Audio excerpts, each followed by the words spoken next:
আশা করছি আপনারা সবাই ভালো আছেন, ভালোর দলে আছেন এবং চমৎকার একটা ঘটনা আপনাদের উপহার দিতে চাই আজকেও। তার আগে জানিয়ে দিই ছোট্ট একটা খবর, আর সেটি হচ্ছে এবার ভয়ের রাজ্য অচিনপুরে বন্ধুর সাথে হারিয়ে যান এখনই, কারণ এয়ারটেল নিয়ে এসেছে স্পেশাল স্ট্রিমিং প্যাক অচিনপুর শুধুমাত্র আপনার জন্য। মাত্র 29 টাকায় 24 ঘন্টা আনলিমিটেড ইউটিউব স্ট্রিমিং করতে ভিজিট করুন মাই এয়ারটেল অ্যাপ অথবা ডায়াল করুন *4*029# এই নম্বরে। আমরা চলে যাব ঘটনায় এবং দারুণ একটা ঘটনা আজকে আপনাদের উপহার দিব, শুরুতেই বলেছি।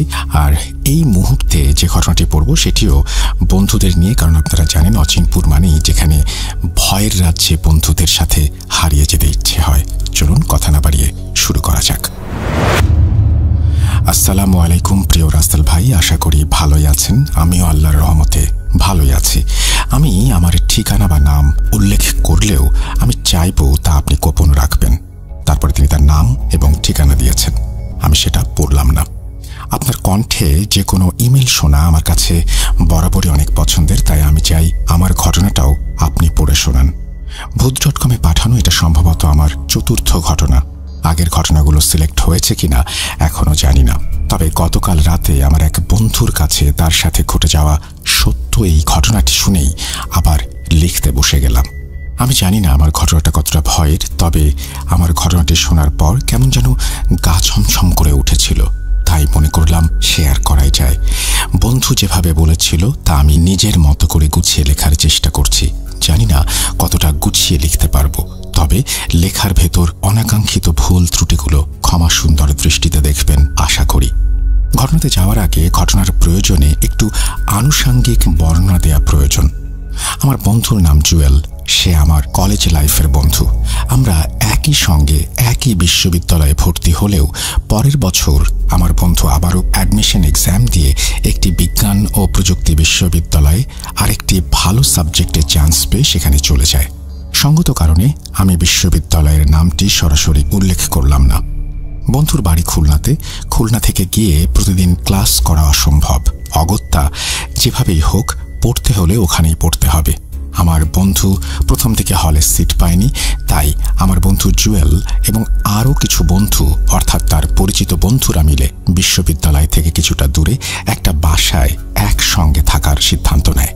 আমার বন্ধুর মুখে যতটা শুনেছিলাম তাতে এতটুকু বোঝা যায় যে ভার্সিটি এবং তার সংলগ্ন এলাকা বেশ কিছুটা বিরান ও নিরিবিলি। আবাসিক এলাকা তো নয়ই, বসতিও খুব কম। ওরা যে বাসাটা নিয়েছিল সেটি ছিল 4 তলা, ওরা থাকতো 2য় তলায়। এক ফ্লোরে 2টো করে ফ্ল্যাট। আশেপাশে বাড়ির সংখ্যা খুব বেশি নয়, যা ছিল সেগুলো পরস্পর থেকে মোটামুটি দূরত্বেই। আর ওদের বিল্ডিংয়ের পাশেই ছিল ফাঁকা মাঠ, ধানি জমি, অদূরে বড় বড় কয়েকটা গাছ। এক ফ্ল্যাটে 2টা করে রুম, এক রুমে 3 জন করে থাকতো, অর্থাৎ ওরা একসঙ্গে এক ফ্ল্যাটে 6 জন থাকতো। ওরা সবাই খুলনা ও খুলনার আশেপাশের ছেলে। তারা তাদের নতুন ভার্সিটি লাইফ শুরু করেছে, সব ভালোই চলছিল। নতুন জায়গা, নতুন বিদ্যাপীঠ, রুমমেট বন্ধুরা বেশিরভাগই পরিচিত। মাঝে মাঝে নতুন বন্ধুদের নিয়ে রাত বিরেতে আড্ডা, নাইট স্টে, সব মিলিয়ে বেশ ভালোই চলছিল তাদের।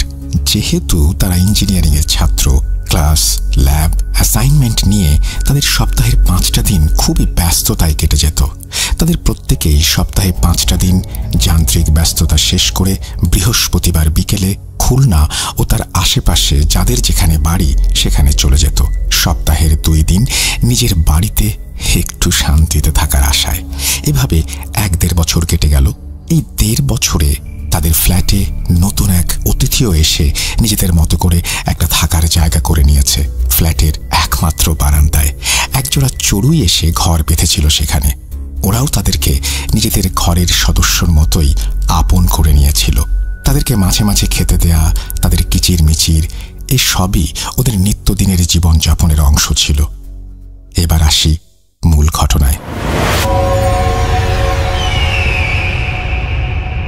ঘটনার দিনটি ছিল বৃহস্পতিবার।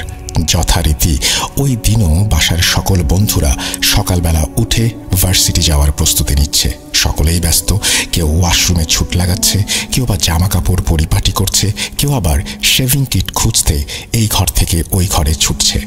কারণ ওই দিনটি অন্যান্য দিনের চেয়ে একটু বেশি ব্যস্ততার। কারো ভাইবা আছে, কারো আছে ল্যাব টেস্ট, কারো ইম্পর্টেন্ট ক্লাস, নানা ঝক্কি ঝামেলা। জুয়েলের বন্ধু ফয়সাল দ্রুততার সাথে ওই দিন ওয়াশরুম ফাঁকা না পেয়ে শেভ করার জন্য রুমের বারান্দায় চলে যায়। ছেলেরা তো আর হতগোছালো হয় না, তাই রুমের ছোট হাত আয়নাটাই তখন ভরসা। তাড়াহুড়োয় ফয়সালের হাত থেকে আয়নাটি হুট করেই পড়ে গেল এবং পড়ে গিয়ে আয়নাটি কয়েক টুকরো হয়ে গেল। আয়না ভাঙার শব্দে জুয়েল, ফয়সাল আর এক বন্ধু একটু চমকে উঠল। মানুষের মন, হাত থেকে কিছু পড়ে ভেঙে গেলে সবারই একটু খারাপ লাগে, জিনিসটি যত ঠুনকোই হোক। কিন্তু টিউশন আর ব্যস্ততায় সেসব মন খারাপকে গায়ে না মেখে আয়নার ভাঙা টুকরোর একটা বড় অংশ তুলে ফয়সাল শেভ করার প্রস্তুতি নিচ্ছিল। তখন জুয়েল বলে উঠল, বন্ধু, হয়তো একটা কুসংস্কার, তবুও মুরব্বীরা বলেন যে ভাঙা আয়নায় মুখ দেখা ঠিক না, তুই আয়নাটা ফেলে দে। যেই কথা সেই কাজ। ফয়সাল আয়নাটি ফেলে দিলেও জুয়েল বিড়বিড় করে বলতে লাগলো যে সকাল শুরু হলো এভাবে, না জানি আজকে কপালে কি আছে। এরপর যে যার কাজে ব্যস্ত হয়ে গেল। সকলেই তাদের কাজ শেষ করে ওই দিন বিকেলে বাড়ি ফেরার প্রস্তুতি নিচ্ছিল। কেউ কেউ ইতোমধ্যে বাড়ির পথে রওনাও হয়ে গেছে। কিন্তু সকলে চলে গেলেও ওই দিন জুয়েলের কপালে আর বাড়ি ফেরা হলো না। কি ভাবছেন, কোনো দুর্ঘটনা ঘটেছে? না, ভার্সিটির ল্যাবের কাজে সে আটকে গেছে।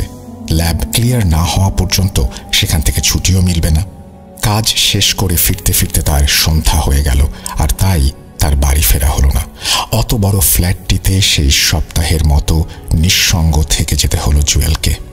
সময়টা ছিল গরমের, তাই সেদিন জুয়েল খাওয়া দাওয়া শেষ করে জানালার পাশে বসেছিল। জানালা খোলা ছিল, বাইরে থেকে বেশ সুন্দর একটা বাতাস আসছিল জানালা দিয়ে। আকাশের চাঁদটাও বেশ সুন্দর হয়ে উঠেছিল। এরকম সুন্দর পরিবেশে রুমের লাইট অফ করে একাকী সময় গানের সাথে কাটাতে খুব একটা খারাপ লাগার কথা না। এমনটা মনে মনে ভাবল জুয়েল। যেই ভাবা সেই কাজ। কানে হেডফোন গুঁজে চেয়ারে বসে গান শুনতে শুনতে ফেসবুকের নিউজ ফিডটা একটু ঘোরাঘুরি করতে থাকে জুয়েল। যেহেতু সারাদিন অনেক পরিশ্রম গিয়েছে, তাই চেয়ারে বসা অবস্থাতেই জুয়েল হঠাৎ চোখে একটু তন্দ্রা অনুভব করল। কতক্ষণ ওইভাবেই শুয়েছিল সে জানে না। আচমকাই তার ঘুম ভেঙে গেল। কেন জেগে গেল সেটা বুঝতে পারল না। ঘুম ভেঙে চোখ পিটপিট করে তাকাতে তাকাতে জুয়েল একটু ধাতস্থ হতে চাইল, কিন্তু ঘুম ভাঙতেই রুমের ভেতর এক তীব্র উৎকট আর বিশ্রী গন্ধে যেন জুয়েলের দম আটকে যেতে চাইল। হয়তো গন্ধের তীব্রতাই ঘুম ভাঙার কারণ হয়ে থাকবে। হঠাৎ এমন বাজে গন্ধের কারণ সে বুঝতে না পেরে আশেপাশে একটু চোখ বোলালো। তখন জুয়েলের চোখে পড়ল রুমের এক কোণার দিকে একটা টেবিলে। তার মনে হলো কেউ যেন ওখানে বসে আছে। রুমে লাইট জ্বলছে না ঠিকই, তবে বাইরের চাঁদের হালকা আলো আর রাস্তার লাইটের আবছা আলোতে মোটামুটি রুমের ভেতর একটু আলো আঁধারে অবস্থা সৃষ্টি হয়েছে। তাই জুয়েল চোখ কচলে আবার সেদিকে তাকালো, কিন্তু সে ভুল দেখছে না। সে স্পষ্ট দেখছে ওখানে কি যেন একটা বসে আছে। পরক্ষণেই তার মনে হলো হয়তো কোনো কাপড় চোপড়ের স্তূপ দেখছে সে, যেমনটা ব্যাচেলার ঘরে হয়ে থাকে, আর সেগুলোতে আবছা আলো পড়লে তা ভূতের অবয়বের মতো লাগে। সেরকমই হবে হয়তো। এসব ভাবতে ভাবতে হঠাৎ জুয়েলের মনে হলো সেই কালচে জিনিসটি যেন একটু নড়ে উঠল। ওদিকে রুমের গন্ধটা বাড়ছে ছাড়া কমছে না। সে উঠে আস্তে আস্তে সেদিকে এগিয়ে গেল। জুয়েল যতটাই এগিয়ে যাচ্ছে ততটাই মনে হচ্ছে অবয়বটি যেন শুরু হচ্ছে, ঠিক যেন কোনো বাঁশের সাথে কাপড় পেঁচিয়ে রাখা হয়েছে। তবে জুয়েল কিন্তু তখনও ভয় পায়নি। বলে রাখা ভালো, জুয়েল মোটামুটি সাহসী ধরনের ছেলে। ভয় সহজে তাকে কাবু করে না। এমনকি সে রাত বিরেতে বার কয়েক কবরস্থানেও ঘুরে বেরিয়েছে অলৌকিক কিছু দেখার আশায়। যাই হোক, জুয়েল ঘুম চোখে ওরকম অন্য কোনো কিছুর আশঙ্কা না করে অবয়বটিকে নড়াচড়া করতে দেখে চোর ভেবে নিল এবং ঘাপটি মেরে থাকা চোর বেটাকে আকস্মিক জাপটে ধরবে ভেবে আস্তে আস্তে সেদিকে এগিয়ে গেল। কিন্তু যখনই সে অবয়বের একদম কাছে চলে আসলো, ভুল ভাঙল তার। চোখের সামনে মুহূর্তেই সেই অবয়বটি কালো ধোঁয়া হয়ে উড়ে বারান্দার দিকে চলে গেল। সে বুঝতে পারল যাকে সে চোর ভেবেছিল সে আসলে চোর তো দূরে থাক, কোনো মানুষই না। খানিক থমকে সে তার পিছু পিছু বারান্দার দিকে দৌড়ে গেল। বারান্দায় যাওয়ার মুহূর্তে জুয়েল কিছু একটা পড়ার শব্দ পেল, কিন্তু ওই হুটোপুটিতে আর খেয়াল করল না। শুধু দেখল যে সেই কালো ধোঁয়াটি যেন বারান্দার গ্রিল দিয়ে বেরিয়ে গেল। ততক্ষণে জুয়েলের বুঝতে বাকি রইল না যে ঘুম থেকে উঠে সাহসের সাথে যার পেছনে সে এতক্ষণ দৌড়াচ্ছিল তা ভালো কিছু ছিল না, বরং যা ছিল তার পাল্লায় পড়লে নিজের অবস্থাও তার হয়তো বিশেষ ভালো হবে না। আল্লাহর অশেষ রহমত যে এখন পর্যন্ত কোনো বিপত্তি হয়নি। ইতিমধ্যেই জুয়েলকে পেছন থেকে কেউ ডাক দিল। পেছনে না ফিরে সে বুঝতে পারল নাহিদ এসেছে ঘরে। নাহিদ জুয়েলেরই আর এক বন্ধু এবং সে থাকে তাদেরই পাশের ফ্ল্যাটে। যখন জুয়েল সেই কালো অবয়বের চলে যাওয়ার পথের দিকে তাকিয়ে খুঁজে চলেছিল সেই অচেনা অস্তিত্বটিকে, তখন নাহিদ তাকে প্রশ্ন করল, কিরে, এত রাতে বারান্দায় কি দেখছিস এত মনোযোগ দিয়ে? জুয়েল কেবলই বলতে যাবে এতক্ষণে ঘটে যাওয়া সেই অস্বাভাবিক ঘটনাগুলো সেদিকে গ্রাহ্য না করেই নাহিদ খুব দ্রুত করেই যেন বলল, আয় তো আয়, ঘরে ঢোক এখনই। জুয়েল ঘরে ঢুকল এবং খেয়াল করল এতক্ষণ ঘরের ভেতর যে তীব্র দুর্গন্ধের টেকা এক প্রকার অসম্ভব হয়ে গিয়েছিল সেসব কোথায় কি। ঘরটা যেন মুহূর্তেই মিষ্টি এক সুগন্ধে ভরে গেল। জুয়েল ঘরে ঢুকতেই কাঁধে হাত দিয়ে তাকে এক প্রকার টেনে এনেই বিছানায় বসিয়ে পানির বোতল হাতে দিয়ে সে বলল, নে, পানি খেয়ে শুয়ে পড়। ঘড়িতে কটা বাজে দেখেছিস? জুয়েলও যেন নাহিদের কথায় মন্ত্রমুগ্ধের মতো লক্ষ্মী ছেলে হয়ে শুয়ে পড়ল, আর নিমেষেই চোখের পাতায় রাজ্যের ঘুম এসে জড়ো হলো। সেই এক ঘুমেই রাত শেষ। পরের দিন শুক্রবার, বেশ সকালেই ঘুম ভাঙে জুয়েলের। ছুটির দিন, বেশ কিছুক্ষণ ঘুমোনো যেত ভেবেও ঘুমোতে পারল না সে। হঠাৎ তার যখন গতরাতের ঘটনাগুলো মনে হলো, এক লাফে উঠে বসল জুয়েল বিছানায়। সে চিন্তা করল কোনো স্বপ্ন দেখছিল সম্ভবত। সে রুমের চারিদিকটা একবার চোখ বুলিয়ে নিল। বারান্দার দরজাটা আধো ভেজানো। বারান্দায় গিয়ে সে দেখল সুন্দর মিষ্টি রোদ সমস্ত বারান্দায় ঝিলিক দিয়ে যাচ্ছে। সে বারান্দায় গিয়ে সকালের রোদটা গায়ে মাখছিল। হঠাৎ বারান্দার মেঝেতে চোখ যেতেই জুয়েল দেখল তাদের বারান্দায় সংসার পাতানো সেই চড়ুই দম্পতির সাথের একটা ডিম মেঝেতে পড়ে চৌচির হয়ে আছে। একটা ছোট্ট বাচ্চা মরে পড়ে আছে। হয়তো আজ বা কাল সে দুনিয়ার আলো দেখতে পেত। জুয়েলের খুব খারাপ লাগলো, কিন্তু পরক্ষণেই সেই ভাঙা ডিম দেখে জুয়েলের খেয়াল হলো, তাহলে গতরাতের সেই ঘটনাটি কোনো স্বপ্ন ছিল না। গতরাতে কুশ্রী কালো অবয়বটা পালিয়ে যাওয়ার সময় যে অস্ফুট শব্দটা জুয়েলের কানে এসেছিল অথচ খেয়াল করা হয়নি, তাহার কিছুই ছিল না এই অবলা জীবের দেহ অবসানের শব্দ। তৎক্ষণাৎই জুয়েল দৌড়ে ঘরে গেল। দেখল ওদের মূল দরজা ভেতর থেকে শুধু লাগানো না, রীতিমতো ছিটকিনি লাগানো। সে মনে মনে ভাবতে থাকলো, তাহলে নাহিদ যে ঘরে এলো, সে কিভাবে এলো? এলো যদি, তাহলে ভেতর থেকে কিভাবে ছিটকানি আটকালো? এরকম ৭-৫ সে ভাবতে থাকে, কিন্তু কিছুই মেলাতে পারে না। এক প্রকার ঘোর কাজ করতে থাকে। হঠাৎই যেন জুয়েল সবকিছু গোলমাল করে ফেলছিল। দরজা খুলে ছুটে গেল পাশের ফ্ল্যাটে। গিয়ে দরজায় কড়া নাড়ল কয়েকবার, কেউ সাড়া দিচ্ছে না। হঠাৎ খেয়াল করল দরজায় বড় একটা তালা ঝুলছে। ভাবল শুক্রবার, হয়তো সকাল সকাল বাজারে গেছে নাহিদ। সে নাহিদকে কল দেয়। নাহিদ কল ধরতেই হড়বড় করে জুয়েল জিজ্ঞেস করে, তুই গতরাতে যখন আমার রুমে আসলি, আমার দরজা কি খোলা ছিল? তুই আমাকে ঘুম পাড়িয়ে দিয়ে যদি বের হয়ে গেলি, তাহলে ভেতর থেকে দরজা লাগালি কি করে? এক নাগারে কথাগুলো বলে যাচ্ছিল জুয়েল। সব কথা শুনে মিনিট খানিক চুপ থেকে নাহিদ জুয়েলকে বলল, বন্ধু, সকাল সকাল কি ভুল ভাল খেয়েছিস নাকি কিছু? কি বলছিস সব উল্টাপাল্টা? আমি কখন গেলাম তোর ঘরে? আমি তো গতকাল বিকেলে ভার্সিটি থেকে সরাসরি বাসায় চলে এসেছি। মুহূর্তেই জুয়েল যেন পায়ের নিচ থেকে মাটি সরে গেল।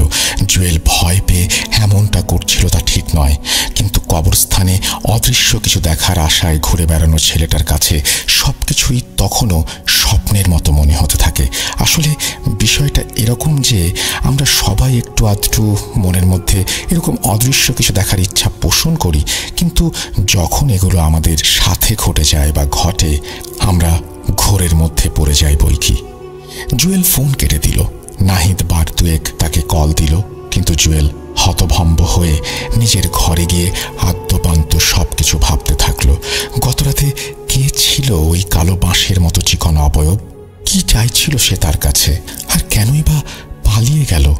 আর কেই বা এসেছিল নাহিদের রূপ নিয়ে? অনেক প্রশ্ন তার মনে ঘুরপাক খেতে থাকে সেদিন।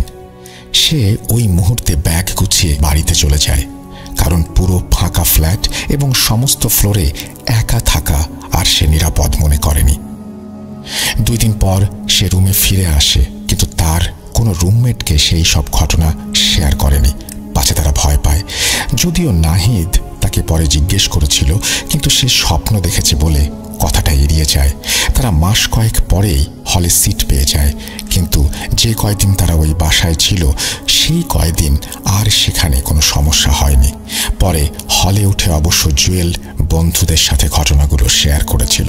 এখানে একটু বলে রাখি, জুয়েল যখন ছোট ছিল এক জ্যোতিষী তার মাকে বলেছিল যে জুয়েলের রাশিতে এমন একটা গুণ আছে যার কারণে কোনো খারাপ অশরীরই তাকে কখনো কোনো ক্ষতি করতে পারবে না, এমনকি কাছেও আসবে না। হয়তো এজন্যই খারাপ অবয়বটি সেদিন জুয়েলকে দেখেই ছুটে পালিয়েছিল। তবে জুয়েলের ক্ষতি না করতে পারলেও কোনো না কোনো একটা জানের ক্ষতি সে করতে ছাড়েনি। সেদিনের সেই ঘটনা, সেই কালো অবয়ব বা নাহিদ রূপী যেই ব্যক্তি, সেই ব্যক্তি কে বা কারা ছিল? এই প্রশ্ন জুয়েলের মনে তারা রেখে গেল। এটাই ছিল আমার ঘটনা রাসেল ভাই। ভালো লাগলে পড়ে শোনাবেন। ঘটনাটা সিলেক্টেড হলে অবশ্যই জানাবেন। ভালো থাকবেন, দোয়া করবেন আমার জন্য। ভূত.com-এর জন্য রইল শুভকামনা। আসসালামু আলাইকুম। আপনাকে অসংখ্য ধন্যবাদ চমৎকারভাবে এই ঘটনাটি লেখার জন্য। এবং খুলনার ঘটনা, আর খুলনার ঘটনা সবসময় চমৎকার হয়, সেটাই স্বাভাবিক। আমরা বহু বছর ধরে দেখে আসছি খুলনা থেকে পাঠানো ঘটনাগুলো সবসময় স্পেশাল। আমরা চলে যাব আমাদের পরবর্তী ঘটনায়।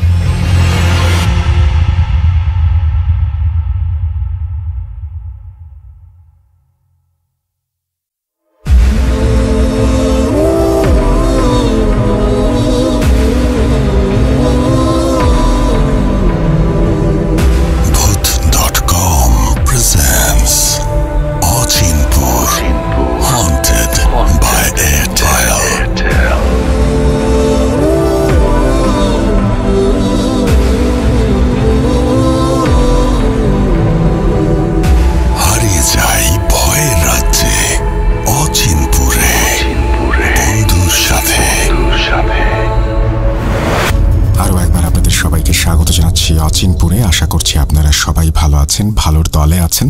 আর এখন আরও একটি ঘটনা শুনবো। চলুন কথা না বাড়িয়ে সরাসরি শুরু করা যাক। আসসালামু আলাইকুম রাসেল ভাই। আশা করি ভালো আছেন, সুস্থ আছেন, কেননা আপনি সব সময় ভালোর দলে। আমিও আলহামদুলিল্লাহ ভালো আছি। ইতিমধ্যে আপনার ভূত.com-এ বেশ কয়েকটি ঘটনা প্রচার করা হয়েছে আমার। তার জন্য আপনাকে, গোলাম রাব্বি ভাই সহ ভূত.com-এর পুরো টিমকে অসংখ্য ধন্যবাদ। ভাইয়া, এখন আমি একটি গ্রামের ঘটনা লিখতে যাচ্ছি। আশা করি এই ঘটনাটি ভয়ের একটি অন্যরকম শিহরণ জাগাবে।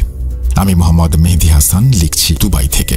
এই ঘটনাটি আমি যার কাছ থেকে সংগ্রহ করেছি তার নাম মরহুম জালাল ফকির। এটি তার সাথে ঘটে যাওয়া একটি ঘটনা। এই জালাল ফকির আমার পাড়া প্রতিবেশী একজন বড় ভাই। উনি 2021 সালে রোগাক্রান্ত হয়ে মারা যান। উনি যখন মারা যান তখন ওনার বয়স হয়েছিল 54-55 বছর। জালাল ভাইয়ের বাড়ি আমাদের গ্রামের বাড়ি এক পাড়াতেই। আমাদের গ্রামের বাড়ি হচ্ছে নড়াইল জেলার নড়াইল সদর উপজেলার আউড়িয়া ইউনিয়নের চিলগাছা রঘুনাথপুর গ্রামের পূর্ব পাড়াতে। এই জালাল ভাইয়ের নড়াইল মালিবাগে একটা চায়ের দোকান ছিল। নড়াইল সদর থেকে পূর্ব দিকে, অর্থাৎ নড়াইল কালনা সড়ক দিয়ে প্রায় 1 কিলোমিটার আসলে একটা সংযোগ স্থান। ওই স্থানের নাম হচ্ছে মালিবাগ। ওই স্থানটাতে এসে রাস্তাটা 2 ভাগে ভাগ হয়েছে, অর্থাৎ ইংরেজি ওয়াই অক্ষরের মতো। একটা রাস্তা নড়াইল খুলনা যশোরের দিকে চলে গেছে, আর একটা নড়াইল সদরের দিকে। রাস্তাটার বর্ণনা দেওয়া জরুরি, ঘটনা বুঝতে সুবিধা হবে। যাই হোক, মালিবাগ থেকে আরও 1 কিলোমিটার পূর্ব দিকে আসলে আমাদের নাকশি মাদ্রাসা বাজার। এই মালিবাগ থেকে একটু পূর্ব পাশে রয়েছে একটা শতবর্ষী বটগাছ, আর ওই বটগাছের পাশে রয়েছে একটি বোরিং। বোরিং হচ্ছে আমাদের আঞ্চলিক ভাষা। এর অর্থ যেখান থেকে মোটর বা শ্যালো মেশিন দিয়ে পানি তুলে ফসলের মাঠে পানি দেয়া হয়, কেননা রাস্তার উত্তর পাশে অনেক ফসলি জমি রয়েছে। যাই হোক, নাকশি মাদ্রাসা বাজার থেকে আমাদের পাড়া ও জালাল ভাইয়ের বাড়ি আসতে যে রাস্তাটা ব্যবহার করা হয় সেটার একটু বর্ণনা দেয়া যাক। বাজার থেকে জালাল ভাইয়ের বাড়ির দূরত্ব 1 কিলোমিটার বা তার একটু বেশি হবে। বাজার থেকে শুরু করে 300 মিটার পূর্বে হচ্ছে হাজিবাড়ি, তারপর শিকদার বাড়ির পারিবারিক কবরস্থান যেটা রাস্তার দক্ষিণ পাশে রয়েছে এবং রাস্তার একেবারে সাথে মেশানো।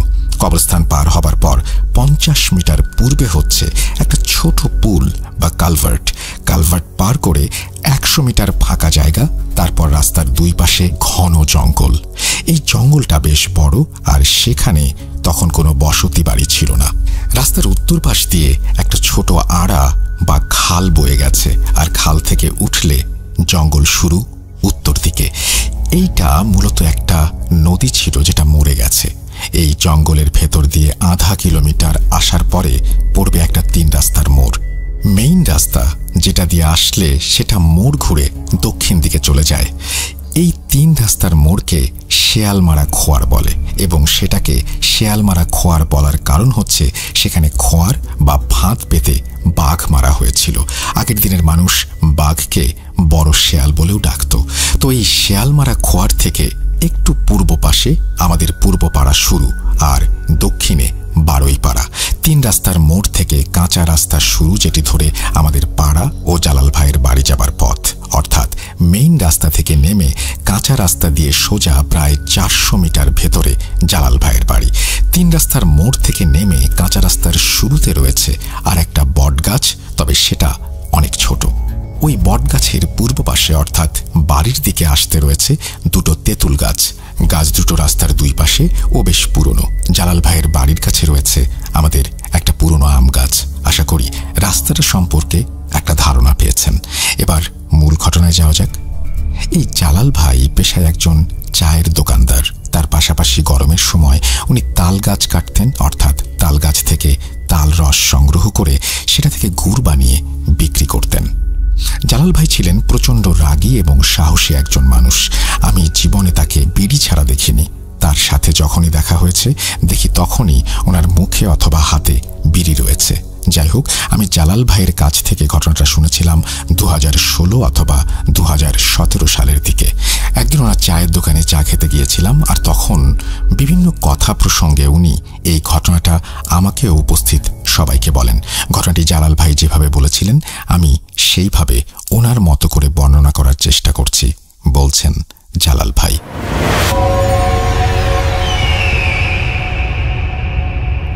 রাতে বাড়ি ফেরার সময় অনেক সময় দেখা যায় গাছের ওপর থেকে কিছু দুষ্ট জিন বা পিশাচ মানুষের শরীরে জল বিয়োগ করে। ওই জিনকে শায়েস্তা করার একটা পদ্ধতি রয়েছে যেটা তোমরা হয়তো জানো না।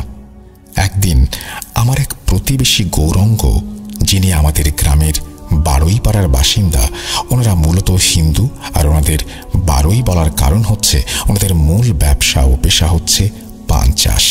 আর এই পান চাষ ব্যবসার সাথে জড়িত থাকার কারণে তাদেরকে আমরা বারোই বলে ডাকি। তো এই গৌরঙ্গ কাকা বিভিন্ন হাটে বাজারে যেয়ে পান বিক্রি করতেন। হাট শেষ করে বাড়ি ফিরতে ফিরতে তার অনেক রাত হয়ে যায়। আনুমানিক 2002 অথবা 2003 সালের দিকে একদিন রাতে গৌরাঙ্গ কাকা পান বিক্রি করে বাজার করে বাড়ি ফিরছিলেন। তার সাথে ছিল কিছু পান যেগুলো বিক্রি হয়নি, আর কিছু তরি তরকারি ও মাছ। গৌরাঙ্গ কাকা সাইকেল চালিয়ে গুনগুন করে গান গাইতে গাইতে বাড়ির দিকে আসছিলেন। তখন গরমের সময়, রাত আনুমানিক 11টা হবে। বারোইপাড়ার গ্রামের একদম মাঝখানে চারপাশে রয়েছে জঙ্গল। একটা বড় তেঁতুল গাছের নিচ দিয়ে ওনাকে বাড়ি ফিরতে হয়। উনি যখন ওই তেঁতুল গাছের নিচে আসলেন তখন ওপর থেকে কিছু পানি তার শরীরে পড়ে শরীর ভিজে গেল। তারপর তেঁতুল গাছের ওপর থেকে একটা খিলখিল হাসির শব্দ পেলেন উনি। গৌরাঙ্গ কাকা সাইকেল থামালেন, তারপর একটা বিড়ি জ্বালিয়ে গা থেকে জামাটা খুলে ফেললেন। ওনার পুরো শরীর থেকে ভীষণ দুর্গন্ধ বের হচ্ছে। গৌরাঙ্গ কাকা বুঝে গেছেন গাছের ওপরে কোনো দুষ্টু জিনের কাজ এটি। গৌরাঙ্গ কাকা রাগে ওই পিশাচটিকে গালাগালি করতে লাগলেন, কিন্তু পিশাচটা হেসে চলেছে এবং তার হাসি দেখে গৌরাঙ্গ কাকার রাগ আরও বাড়তে থাকে। বলে রাখা ভালো, গৌরাঙ্গ কাকা অনেক সাহসী একজন মানুষ। এবার গৌরাঙ্গ কাকা পিশাচটিকে ভয় দেখাতে থাকেন এবং তিনি বলেন তিনি তার গায়ের ভেজা জামাটিতে আগুন ধরিয়ে দেবেন। এই বলে গৌরাঙ্গ কাকা লাইটার হাতে নেন, আর তখনই পিশাচের হাসি থেমে যায়। সে নানা রকম অনুরোধ করতে থাকে এবং সে গৌরাঙ্গ কাকাকে বলে যে এমন কাজ করিস না, আমাকে পুড়িয়ে মারিস না। যদি তোর এই জামায় তুই আগুন লাগিয়ে দিস আমি পুড়ে মারা যাব আর তোর অনেক ক্ষতি হবে, দয়া করে এই কাজ করিস না। তখন গৌরাঙ্গ কাকা বলে তোকে পুড়িয়ে মারা উচিত আর এটাই তোর শাস্তি। পিশাচটা অনেক অনুরোধ করতে থাকে। এক পর্যায়ে গৌরাঙ্গ কাকা বলেন ঠিক আছে, তোকে ক্ষমা করতে পারি, তবে তার আগে তুই ওয়াদা কর আর কোনো দিন আমাকে বিরক্ত করবি না। তখন ওই পিশাচটা ওয়াদা করে সে আর কখনো গৌরাঙ্গ কাকাকে বিরক্ত করবে না। এই ঘটনা জালাল ভাই শুনিয়েছিলেন গৌরাঙ্গ কাকার কাছ থেকে। জালাল ভাইয়ের মুখে ঘটনাটি শুনে উপস্থিত অনেকে প্রশ্ন তুলেছিল, এমন কখনো হয় নাকি? এটা গল্প মাত্র, গৌরাঙ্গ তোমার সাথে মজা করেছে। তখন জালাল ভাই বলে আমিও প্রথমে বিশ্বাস করতে চাইনি, কিন্তু যখন নিজের সাথে একটা ঘটনা ঘটল তখন আর বিশ্বাস না করে উপায় কি। 2006 সালের ঘটনা। দোকান গুছিয়ে আমার বাড়ি যেতে যেতে অনেক রাত হয়ে যায়। 11টা-12টার আগে কোনোদিন বাড়ি যেতে পারি না। বৃহস্পতিবার নড়াইলহাটে গুড় বিক্রি করে দোকানে আসি কিছু ঠিলে কিনে নিয়ে। ঠিলে হচ্ছে এক ধরনের মাটির পাত্র যেটা গাছে পাতা হয় রস সংগ্রহ করার জন্য। এটাকে অনেকে কলসও বলে, তবে কলসের তুলনায় অনেক ছোট। দোকান শেষ করে বাড়ি রওনা হতে হতে আনুমানিক 11টা বেজে গেছে। বাড়ি যেয়ে আবার আমাকে গাছ কাটতে যেতে হবে। তো আমি যখন ভ্যান নিয়ে নকশি মাদ্রাসা বাজার পার করে শিকদার বাড়ির কবরস্থানের ওখানে আসলাম, তখন আমার মাথার ওপর দিয়ে কিছু একটা উড়ে গেল। এগুলো আমার জন্য নতুন কিছু না। রাতে বাড়ি ফেরার সময় অনেক কিছুই ঘটে। তারপর কালভার্ট পার হওয়ার পরে বাঁশঝাড়গুলোর কাছে আসতেই কটকট শব্দ শুরু হলো।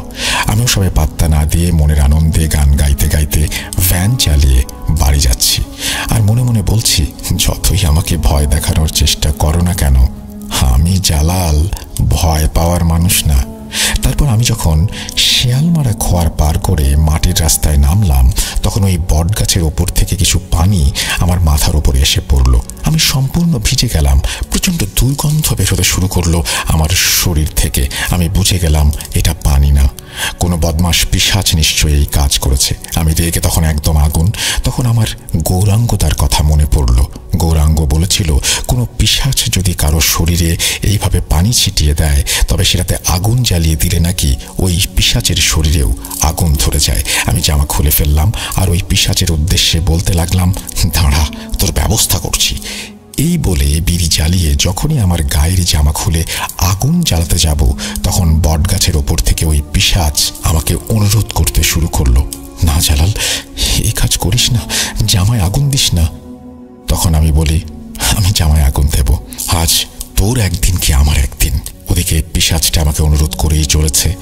আমি আগুন জ্বালিয়ে দিলাম আমার জামায় আর সাথে সাথে সেই পিশাচটার সে কি ভয়ঙ্কর আর্তনাদ। কিন্তু আমি সেদিকে কান না দিয়ে আমার কাজ করে যাচ্ছিলাম যতক্ষণ না পর্যন্ত জামাটা পুড়ে ছাই হয়ে যায়। আমি সেখানে ছিলাম।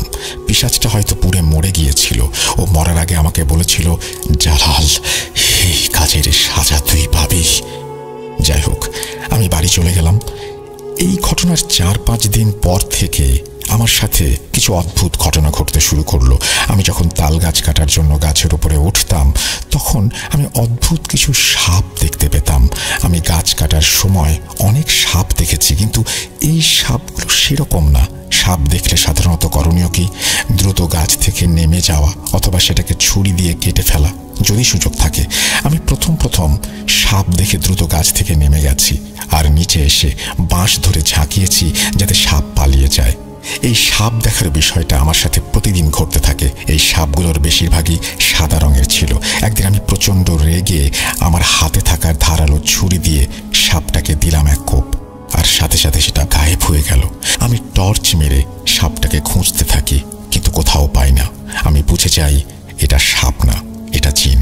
সেই রাতে আমার আর একটা গাছ কাটা বাকি ছিল।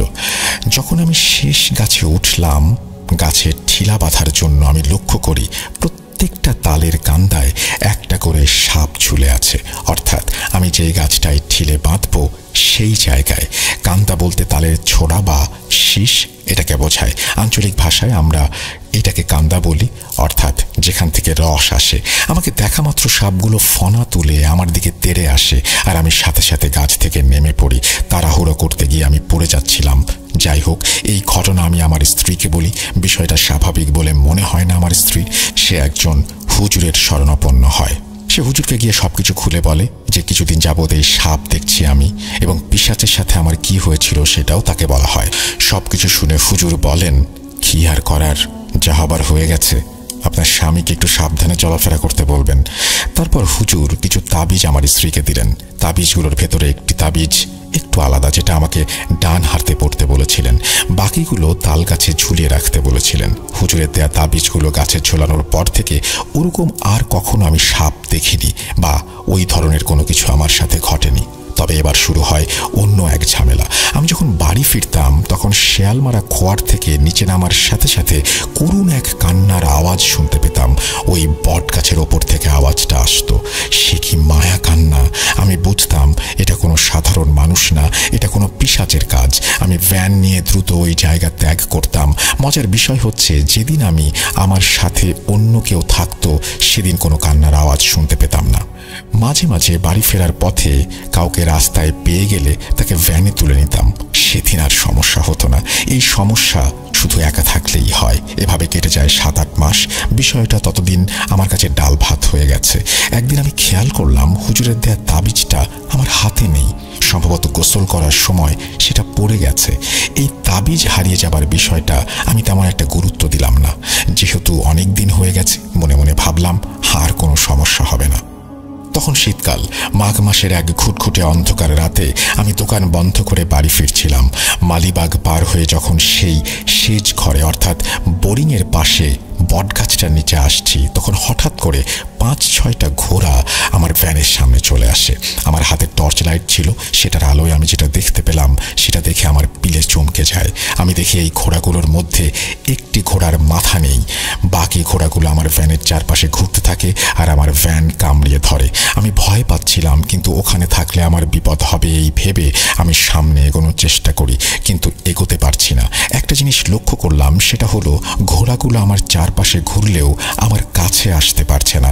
ওরা আমার ভ্যানের পেছনের দিক থেকে ভ্যানের বডি কামড়ে ধরে আছে, কিন্তু সামনে আসছে না। আমি নিশ্চিত হলাম যতক্ষণ আমার হাতে জ্বলন্ত বিড়ি আছে ততক্ষণ ওরা আমার কোনো ক্ষতি করতে পারবে না। আমি তখন ভ্যান থেকে নেমে আমার একটা বিড়ি জ্বালিয়ে 2 হাতের আঙুলের ভেতরে বিড়িটিকে গুঁজে গায়ের সব শক্তি প্রয়োগ করে সামনের দিকে এগোতে থাকলাম।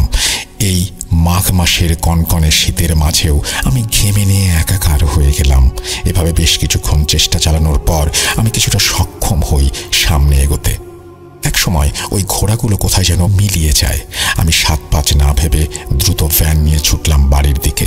মাদ্রাসা বাজার পার হয়ে, কবরস্থান পার হয়ে যখন কালভার্টের ওপরে উঠেছি, তখন ওই ঘোড়াগুলো আবার আমার পথ আটকে ফেলে। এবার তারা একসাথে সবাই রাগে গর্জন করছে, আমার ভ্যানের চারপাশে ঘুরছে। মাথাবিহীন ঘোড়াটা আমার সামনে দাঁড়িয়ে আছে, আর সে এক বিন্দুও নড়ছে না তার জায়গা থেকে। কি করব কিছু বুঝে উঠতে পারছি না। এদিকে ঘোড়াগুলো 2 পাশ থেকে আমাকে ধাক্কা মারতে থাকে। আমি তখন শক্ত হয়ে ভ্যানের হ্যান্ডেল ধরি। ঘোড়াগুলো ভ্যান ধাক্কাতে ধাক্কাতে আমাকে সামনে নিয়ে যাবার চেষ্টা চালাচ্ছে। অনেক চেষ্টার পর এক সময় ঘোড়াগুলো আবার আমাকে ছেড়ে দিয়ে চলে যায়। আমি আবার দ্রুত ভ্যান চালাতে থাকি। শিয়ালমারা খোয়ার পার হয়ে মাটির রাস্তা দিয়ে যখনই ওই বট গাছের নিচে এসেছি, তখন মনে হলো ওই গাছের পাশ থেকে কিছু একটা বেরিয়ে গেল। মনে হচ্ছে ওরা এতক্ষণ আমার জন্য অপেক্ষা করছিল। আমি দ্রুত ভ্যান চালিয়ে ছুটতে থাকি। যেভাবেই হোক আমাকে পালাতে হবে, কিন্তু আমি বেশি দূর যেতে পারলাম না। ওই 2টা তেঁতুল গাছের নিচে আসতেই কট করে একটা শব্দ হয়ে আমার ভ্যানের চেন ছিঁড়ে গেল। ঘুটঘুটে অন্ধকার রাত, কিছুই দেখা যাচ্ছে না।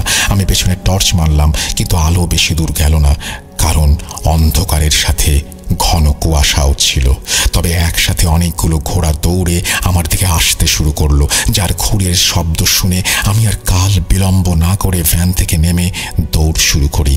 আমাকে বাঁচতে হলে পালাতে হবে। আমি পাগলের মতো ছুটে চলেছি। এর ভেতর কখন যে আমার বিড়ির আগুন নিভে গেছে সেটা আমি খেয়াল করিনি। খেয়াল করার মতো পরিস্থিতিও ছিল না। আমি যখন বাড়ির কাছাকাছি আম গাছটার নিচে আসি তখন লক্ষ্য করি নিচেকে একজন দাঁড়িয়ে আছে। আমি সেটাকে দেখে থমকে যাই, কারণ একটু দূর থেকে দেখে তাকে মানুষের মতো মনে হচ্ছিল। আমি আরও কাছে গিয়ে টর্চ মেরে যে দৃশ্য দেখি সেটা দেখার জন্য আমি একদমই প্রস্তুত ছিলাম না। আমি দেখতে পেলাম মানুষের মতো গঠন, তবে পুরো শরীর কালো লোমে ভরা, অনেকটা ভাল্লুকের মতো। আর তার মুখটা মানুষের মতো, কিন্তু কি বিভৎস সেই মুখ। মনে হচ্ছে তার মুখের সম্পূর্ণ অংশ কেউ ঝলসিয়ে দিয়েছে। এই দৃশ্য দেখে আমি তখন কি করব আমার মাথা কাজ করছিল না। এক সময় ওই পিশাচটা আমার সাথে কথা বলে ওঠে এবং সে বলে অনেক দিন ধরে সে আমার অপেক্ষায় ছিল। আজকে সে তার স্ত্রীকে হত্যার প্রতিশোধ নিতে চায়। এই বলে সেই পিশাচটা আমাকে আক্রমণ করে বসে। আমি প্রতিরোধ করার চেষ্টা করি, কিন্তু আমার শক্তি তার শক্তির কাছে হেরে যায়। এক সময় আমি জ্ঞান হারিয়ে ফেলি। তবে জ্ঞান হারানোর আগে আমার মনে হয়েছিল কেউ আমাকে মিয়া ভাই বলে ডাকলো। পরের দিন আমার যখন জ্ঞান ফেরে তখন আমি জানতে পারি আমার ছোট ভাই আলাল নাকি আমাকে উদ্ধার করে বাড়িতে নিয়ে এসেছে। আলালের কথা অনুযায়ী সে রাতে আলাল নাকি একটু বাথরুমে যাবার জন্য বের হয়েছিল এবং আম গাছের নিচে ধস্তাধস্তির আওয়াজ পেয়ে সে টর্চ নিয়ে আম গাছের কাছে আসে এবং সে দেখতে পায় আমি কোনো একটা কিছুর সাথে ধস্তাধস্তি করছি, যেটা অনেকটা ভাল্লুকের মতো। এই অবস্থা দেখে আলাল মিয়া ভাই বলে জোরে চিৎকার দিতে থাকে আর চিৎকার করে বলতে থাকে, তোমরা কে কোথায় আছো, তাড়াতাড়ি আসো, মিয়া ভাইকে ভাল্লুক ধরেছে। আলালের চিৎকার শুনে আশেপাশের মানুষ লাঠি নিয়ে ছুটে আসে। ততক্ষণে ভাল্লুকরূপী পিশাচটা আমাকে ছেড়ে চলে গেছে। আমার শরীরের অনেক জায়গায় ওই ভাল্লুকরূপী পিশাচটার আঁচড় লেগেছিল। সেগুলোর দাগ এখনো আমার শরীরে আছে। জালাল ভাই যখন ঘটনাটি বলছিলেন তখন তিনি জামা খুলে উপস্থিত সবাইকে সেই আঁচড়ের দাগ দেখিয়েছিলেন। আমরা দেখেছিলাম তার শরীরের বিভিন্ন জায়গায় অনেকগুলো ক্ষত চিহ্ন। যাই হোক, এই ঘটনার পরে জালাল ভাই অনেকদিন অসুস্থ ছিলেন। পরবর্তীতে উনি একজন ভালো হুজুরের শরণাপন্ন হয়েছিলেন।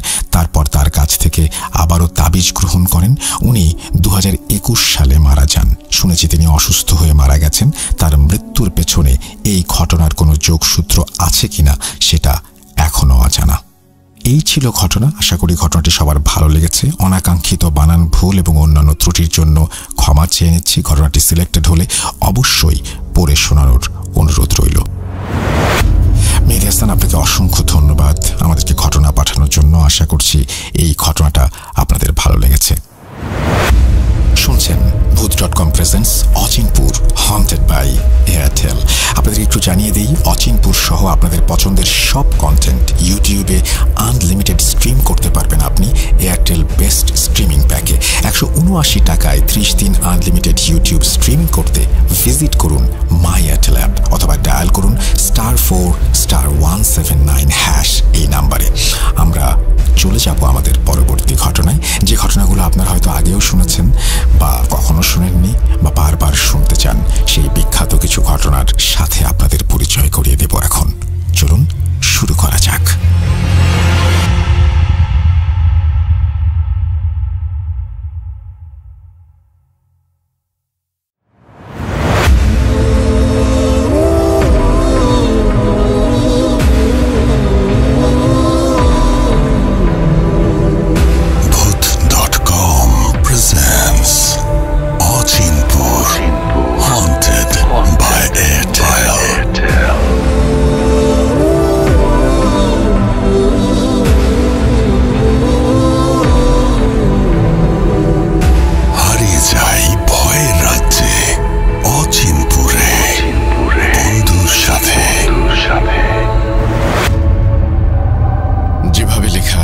সেভাবেই পড়ছি।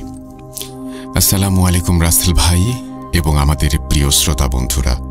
আমি লাজিম ইয়াসির জিয়াদ। আমি আশুলিয়া সাভার থেকে বলছি।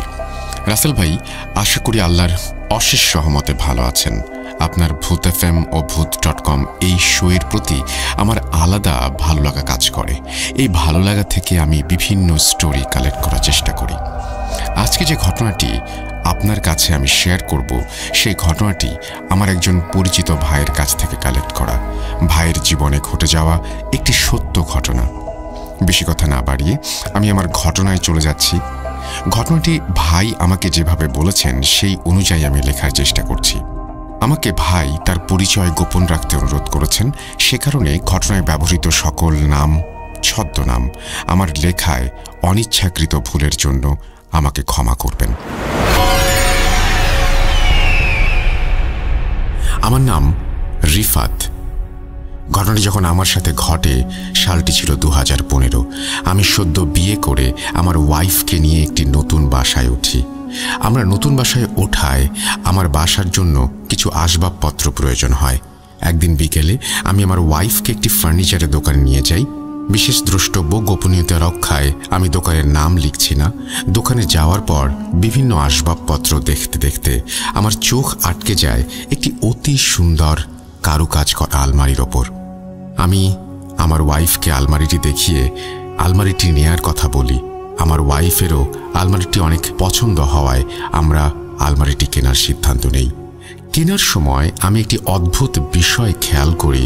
আলমারিটির সৌন্দর্য অনুযায়ী যে দাম হওয়া উচিত, দোকানদার তার চেয়ে অনেক কম দামে আলমারিটি আমাকে বিক্রি করে দিল। আমিও অনেক পছন্দ হওয়ায় 7-5 না ভেবে আলমারিটি কিনে বাসায় নিয়ে আসি। এই আলমারিটি কেনা আমার জীবনের সবচেয়ে বড় ভুল হয়ে দাঁড়াবে। এই আলমারিটি যে কত বড় বিপদের মুখে আমাদের ফেলতে যাচ্ছে এটা আমি কখনো কল্পনাও করিনি।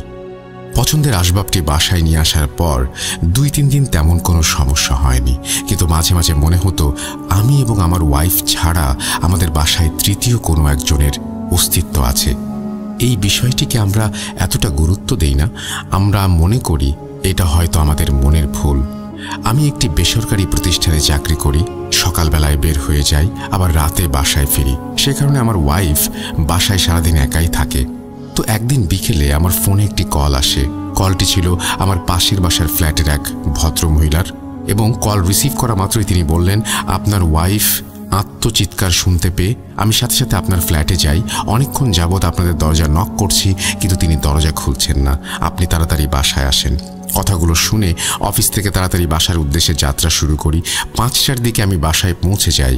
আমার কাছে বাসার চাবি থাকায় আমি বাসার দরজা খুলে ভেতরে ঢুকতেই দেখি আমার ওয়াইফ আলমারির পাশে নিচে মেঝেতে অচেতন অবস্থায় পড়ে আছে, আলমারির দরজা খোলা অবস্থায়। আমি ওর মুখে পানি ছিটিয়ে ওর জ্ঞান ফিরিয়ে আনি, এবং এরপর আমি ওকে জিজ্ঞেস করি, তুমি অজ্ঞান হয়ে গিয়েছিলে কেন, কি হয়েছিল? এরপর ও আমাকে বলতে শুরু করলো, আমি বিকেলে কাপড় গুছিয়ে আলমারিতে রাখতে যাচ্ছিলাম। আলমারিটি খোলা মাত্র আমি যা দেখলাম তা আমি দেখার জন্য প্রস্তুত ছিলাম না। আমি দেখি মানুষ আকৃতির কিছু আলমারির ভেতরে বসে আছে। সেই জিনিসটার চোখ সাদা বর্ণের, দেখে মনে হচ্ছে চোখের ভেতর দিয়ে বিদ্যুৎ বয়ে যাচ্ছে, আর সেই জিনিসটার সারা শরীরে রক্ত মাখা। আমি এটি দেখা মাত্র চিৎকার দিয়ে অজ্ঞান হয়ে যাই। আমি এসব বিষয় বিশ্বাস করতাম না। আমি আমার ওয়াইফকে বলি, তুমি হয়তো ভুল কিছু দেখেছ। আরে এরকম কোনো কিছু হওয়া সম্ভব না।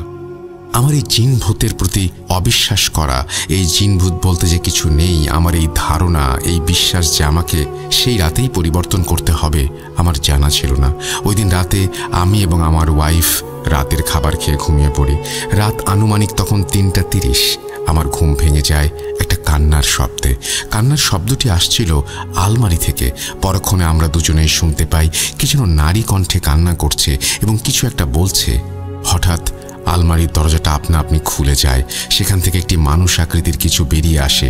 ওই জিনিসটা এক নিমেষে আমার সামনে দিয়ে চলে যায়। আমাদের দুজনের গলা টিপে ধরে। আমাদের দম বন্ধ হয়ে যাওয়ার উপক্রম হয়। মনে হচ্ছিল আজকে এই শেষ দিন, আর দিনের আলো দেখতে পারবো না। কিছুক্ষণের মধ্যে ফজরের আজান শুরু হয়। যেন আমাদের জীবন ফিরে পাই। ওই শয়তানটা আস্তে আস্তে বাতাসে মিলিয়ে যেতে থাকে, এবং যাওয়ার সময় শুধু একটা কথাই শুনতে পাই, কেউ যেন অলক্ষ্যে বলে, মরবি, তোরা মরবি। ওই দিন সকালে আমি এবং আমার ওয়াইফ ওই ফার্নিচারের দোকানে যাই এবং ওই দোকানদারকে সবকিছু খুলে বলি। দোকানদার তারপর বলতে শুরু করে, আপনারা যেদিন আমাদের কাছ থেকে আলমারিটা কিনেছিলেন, ওই দিন সকালে আমরা এই আলমারিটা আরেকজনের কাছ থেকে কিনে আনি। এরপর দোকানদার আমাদের একটি ফোন নাম্বার দিয়ে বলে, এই নাম্বারে যোগাযোগ করে দেখতে পারেন। তারা হয়তো কিছু জানে, তারাই আলমারিটা আমাদের কাছে বিক্রি করেছে। এরপর আর কোনো উপায় খুঁজে না পেয়ে সেই নম্বরটিতে কল দিয়ে কিছুক্ষণ পর এক ভদ্র মহিলা কল রিসিভ করেন। এরপর আমরা তাকে জিজ্ঞেস করি, আপনি কিছুদিন আগে একটি আলমারি বিক্রি করেছিলেন? মহিলাটি হ্যাঁ বোধক উত্তর দেয়। এবার আমরা আমাদের সাথে ঘটে যাওয়া সব ঘটনাগুলো খুলে বলি। এরপর তিনি যা বলেন তা শোনার জন্য আমি মোটেও প্রস্তুত ছিলাম না। তিনি বলেন, আজ থেকে 2 বছর আগে আমাদের বাসায় 3 তলায় একজন স্বামী স্ত্রী ফ্ল্যাট ভাড়া নিয়েছিল। তারা খুব অদ্ভুত প্রকৃতির, তারা কারোর সাথে কথা বলতেন না, বাসা থেকে বের হতেন না। একদিন রাতে তাদের ফ্ল্যাট থেকে এক ভয়ানক আত্মচিৎকার ভেসে আসে। চিৎকার শুনে আমরা সবাই ওই ফ্ল্যাটে যাই। তাদের ফ্ল্যাটের দরজা ভেতর থেকে বন্ধ করা ছিল।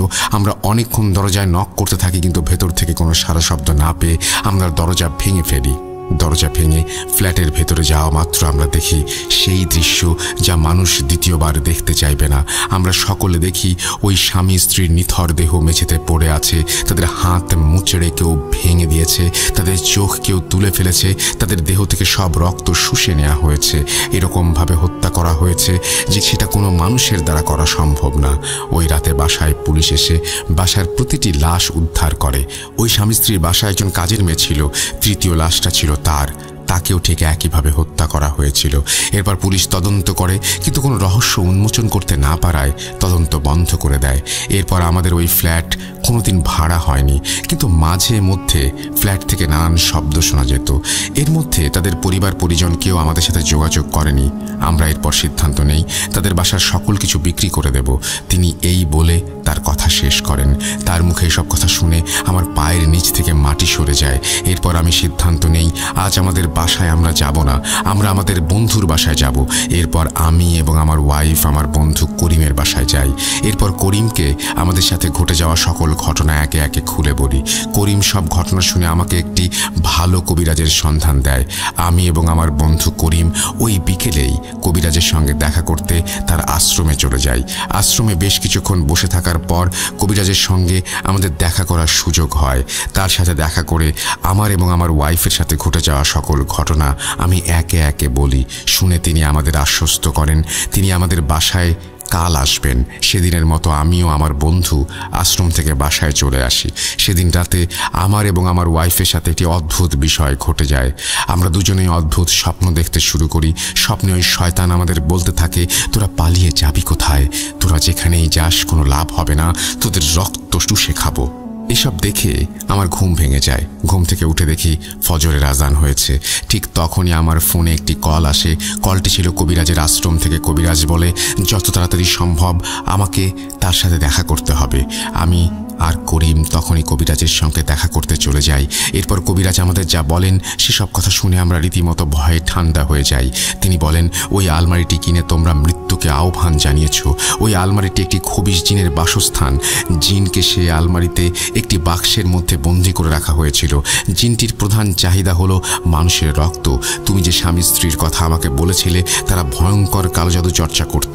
তারা তাদের বিভিন্ন অসাধু কাজ সাধনের জন্য ওই জিনকে বন্দি করে।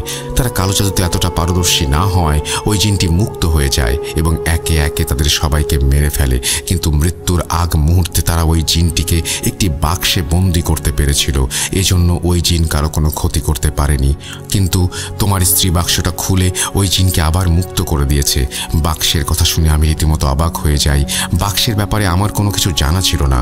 কবিরাজ আবারও বলেন, এই জিনকে আর বন্দি করা সম্ভব হবে না, তবে একটি উপায় আছে, ওই জিনকে মেরে ফেলতে হবে, তাহলেই সব সমস্যার সমাধান হয়ে যাবে। আমি আমার বন্ধু করিম কবিরাজকে তার শিষ্যকে নিয়ে যাই আমাদের বাসায়। কবিরাজ বাসায় প্রবেশ করা মাত্র বাসার মধ্যে ভূমিকম্প শুরু হয়ে যায়, আর কেউ চাপা গলায় বলতে থাকে, এসেছিস তোরা। কবিরাজ এরপর একটি বৃত্ত আঁকে।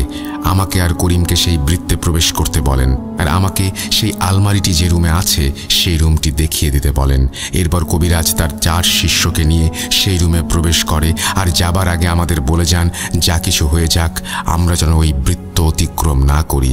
কবিরাজ রুমে প্রবেশ করা মাত্রই সেই ভূমিকম্প বেড়ে চলে। 1 ঘন্টা পর হঠাৎ পরিবেশ স্থির হয়ে যায়।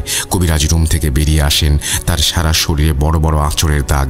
এরপর তিনি বলেন, আমরা ওই জিনকে বন্দি করতে পেরেছি, কিন্তু একে বেশিক্ষণ বন্দি রাখা যাবে না, যত তাড়াতাড়ি সম্ভব বাক্সটি পুড়িয়ে ফেলতে হবে। এরপর তিনি বাক্সটি পুড়িয়ে ফেলেন।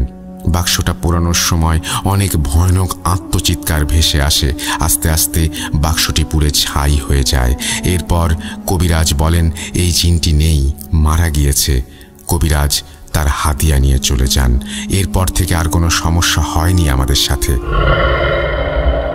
কথা বলে রিফাত ভাই তার জীবনে ঘটে যাওয়া ঘটনা শেষ করেন। ডিয়ার লিসেনার্স, আপনারা কারো ব্যবহৃত জিনিস কেনার আগে সাবধানতা অবলম্বন করবেন। আর কখনো কোনো অদ্ভুত বাক্স পেলে খুলে দেখার চেষ্টা করবেন না। আপনার একটি মাত্র ভুল আপনার জীবন শেষ করে দিতে পারে। রাসেল ভাই, আপনার কাছে অনুরোধ রইল, আমার এই ঘটনাটি ভালো লাগলে লিসেনারদের সাথে শেয়ার করবেন। আমার কাছে আরও স্টোরি রয়েছে, সেই স্টোরিগুলো শেয়ার করবো ইনশাল্লাহ। আপনার স্টোরির অপেক্ষায় থাকলাম। আমাকে স্টোরি পাঠান russell.booth.com@gmail.com এই অ্যাড্রেসে, এবং আশা করব যে শুধু আপনি না, সবাই আমাদের অনেক অনেক ঘটনা পাঠাবেন। আমি চলে যাব আমাদের পরবর্তী ঘটনায়।